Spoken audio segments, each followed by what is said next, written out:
Hi everyone, in this video, we will talk about Kinetic ERP tutorial for beginners.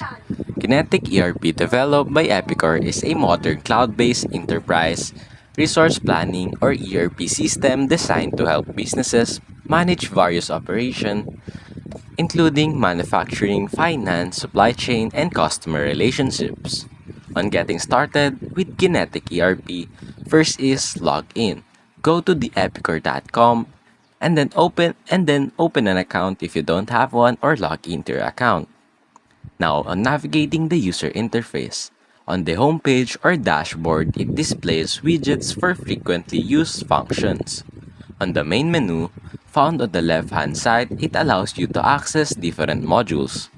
On the search bar, helps you quickly find reports, transactions, and system features.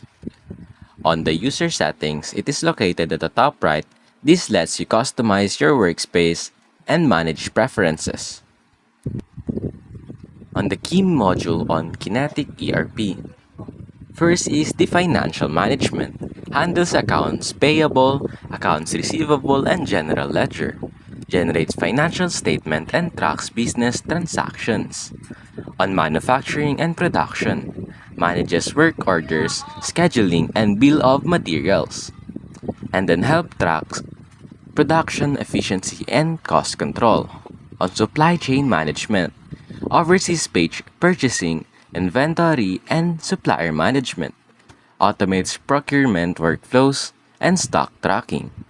On the sales and customer, first is the relationship management or CRM. Manage customer orders, pricing, and invoicing. Tracks customer interaction and sales performance. Now, performing basic transactions. First, creating a sales order. Go to the Sales Management module, click Create Sales Order, and then enter the customer details and order number or items. Select the shipping method and payment terms. Click Save to finalize the order. On creating a purchase order, navigate to the Procurement module, click New Purchase Order, enter the supplier name and materials needed. Select the delivery date and payment method.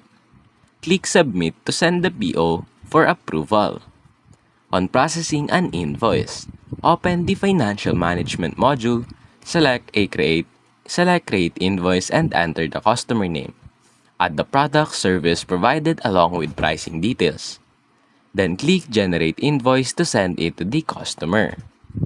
On automating workflows and reporting, using workflow automation, Kinetic ERP allows users to automate repetitive processes like order approvals, invoicing generation, and stock updates. Workflows can be set up to notify employees when tasks need action. On generating reports, go to the Report and Analytics section, select the type of report needed, for example, sales performance or inventory levels.